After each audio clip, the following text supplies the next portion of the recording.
काव्य न शोक है। किसी तरह की कोई नीच ऊंच की झगड़े झंझट की बात नहीं, शब्द की चीज है।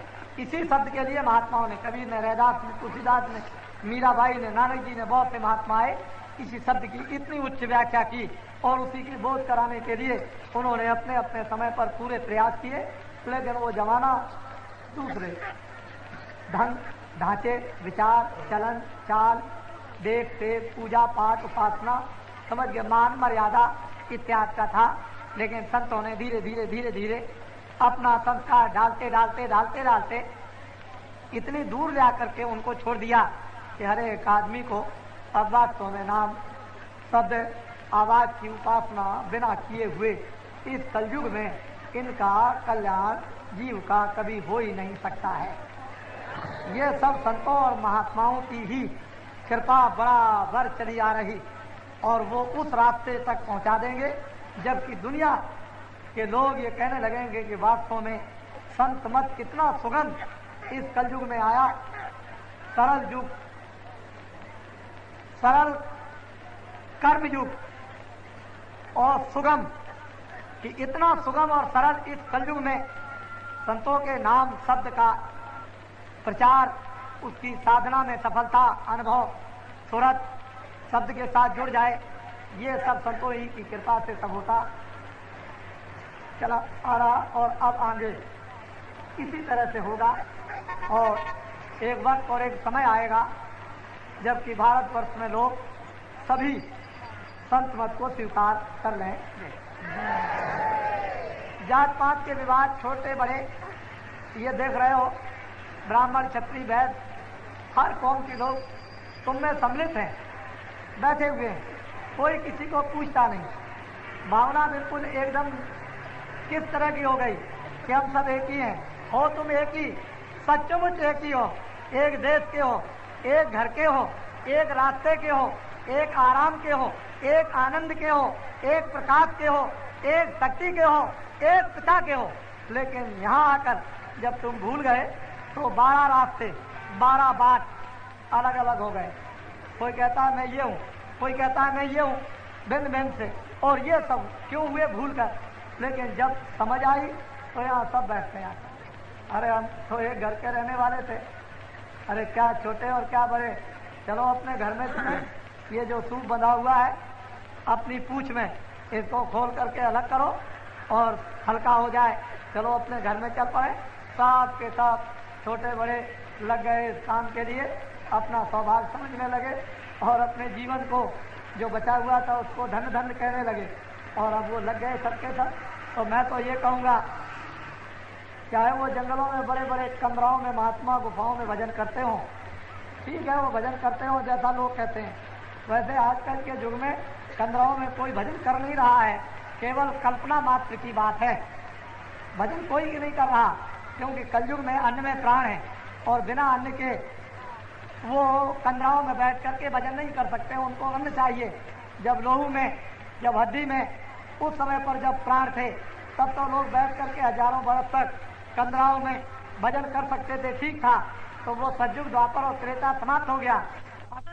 अन्न में प्राण है और अन्न उनको मिलना चाहिए और कंदराओं में जब अन्न नहीं मिलेगा तो कोई भी भजन नहीं कर सकता। ये दुनिया की कपोल और कल्पित केवल बातें हैं। इसी गृहस्थाश्रम में वो सतयुग त्रेता का जो आप समझते थे वो कलयुग में सुगम, उससे भी बहुत ऊंचा योग यानी इन गृहस्थों को प्राप्त होता है और हो जाएगा, लेकिन कंदराओं में रहने वालों को नहीं। इसलिए कंदराओं में चाहे वो करते हो दुनिया के विचारों से, लेकिन इन प्रेमियों के सामने कुछ नहीं कर पाते। ये प्रेमी बहुत कुछ कर रहे हैं, इनको सच्चा रास्ता, अरे बताने वाले भी तो सच्चे मिले, रास्ता भी सच्चा, भेद भी सच्चा, उपासना भी सच्ची, तो इनसे बड़ा भाग्यशाली और कौन हो सकता है।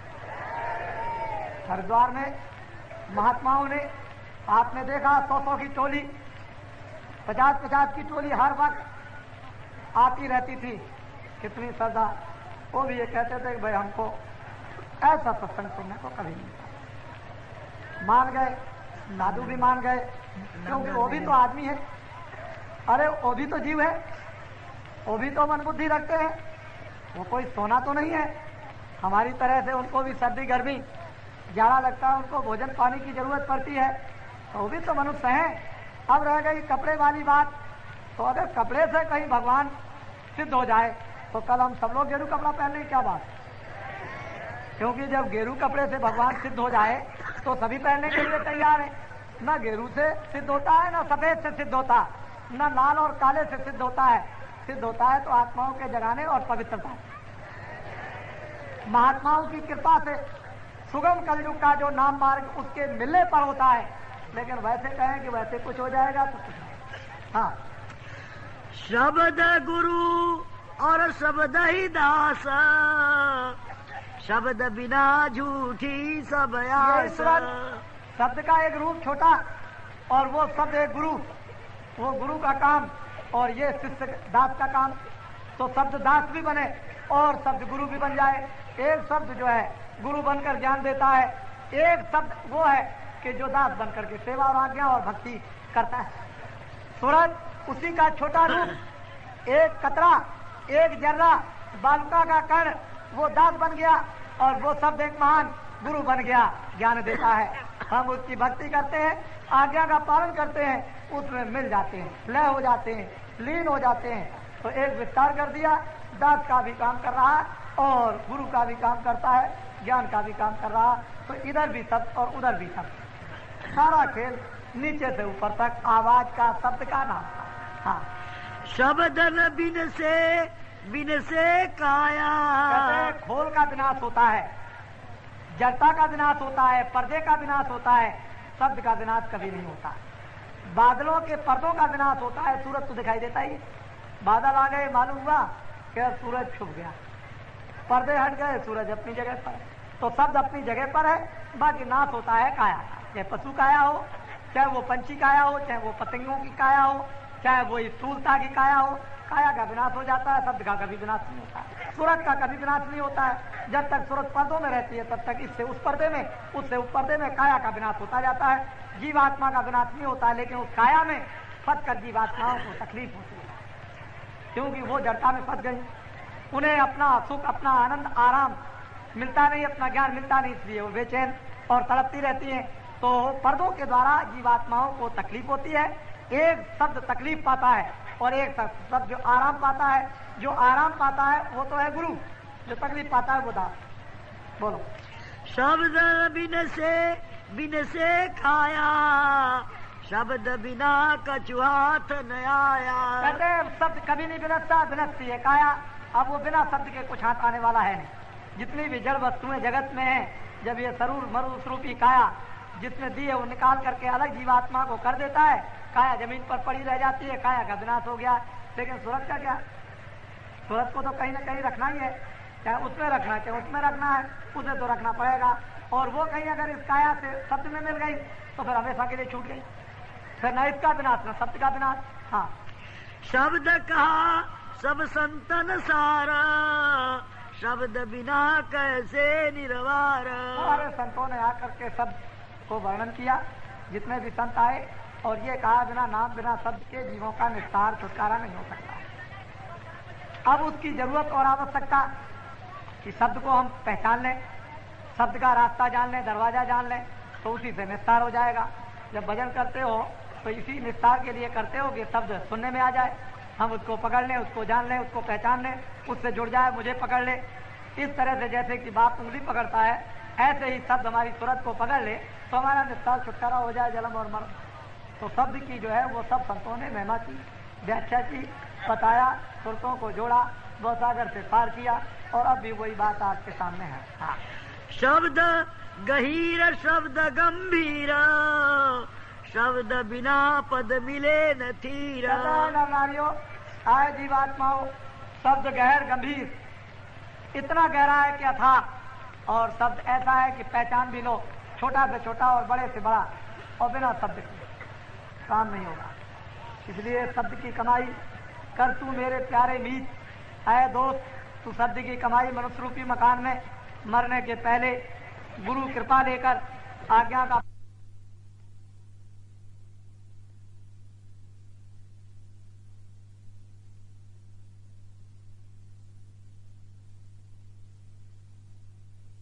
तन्मय होकर लगन के साथ तड़प के साथ बैठ करके अंदर उसको पुकारें और उसको मसाले को उसको उतार करके अलग करें और अपनी सूरत को शब्द के साथ, घंटे के साथ, घड़ियाल के साथ, शंख के साथ, बादलों की गरज, मृदंग के साथ और भी बहुत से शब्द उनके साथ जोड़कर और जितना भी उसके साथ गंदगी चिपटी हुई है वो साफ फुलझड़ियों की तरह से झड़ती चली जाएगी। जैसे जैसे शब्द ऊपर से उतरता आएगा वैसे गंदगी सब साफ होती जाएगी और सूरत और मन दोनों निर्मल होते चले जाएंगे। हाँ, शब्द बिना कोई होए न धीरा। बिना शब्द के किसी को ज्ञान नहीं मिला और ना कभी वो बिना शब्द के ठौर ठिकाना पाएगा। शब्द की जरूरत है नाम की और महात्मा ही इसका भेद जानते हैं और कोई नहीं जानता। खाली कपड़े पहन लेने से, यहाँ वहाँ घूमने से, इधर उधर जल चढ़ाने से, इधर उधर दर्शन करने से उससे कुछ भी काम होने वाला नहीं। देखो असली बात तो यह है कि इतने दिन हो गए आपको सत्संग में, हरिद्वार में आप गए, ठीक है, हमारे सामने कहीं भी हो, ध्यान तो तुम्हारा यह है कि चलो भाई हरिद्वार में कहीं देख आएंगे, लेकिन पहुंचना है, चलो अपने मुकाम पर पहुंचना है और अपना सत्संग सुनना। तब तो आपको फंसने का कोई चारा नहीं, क्योंकि गए देख करके आए, चलो भाई यहाँ आए, बहुत लोग महिमा करते हैं, बहुत कुछ कहते हैं, चलो देख लें आंखों से ताकि कोई भ्रांति न रह जाए, अपनी भ्रांति को मिटा दें। लेकिन ध्यान लगा हुआ सत्संग का ख्याल है हमेशा कि भाई रास्ता तो हमारा ये सच्चा है, इधर तो है नहीं, इधर से तो दिखा दिखा करके मोड़ा जा रहा।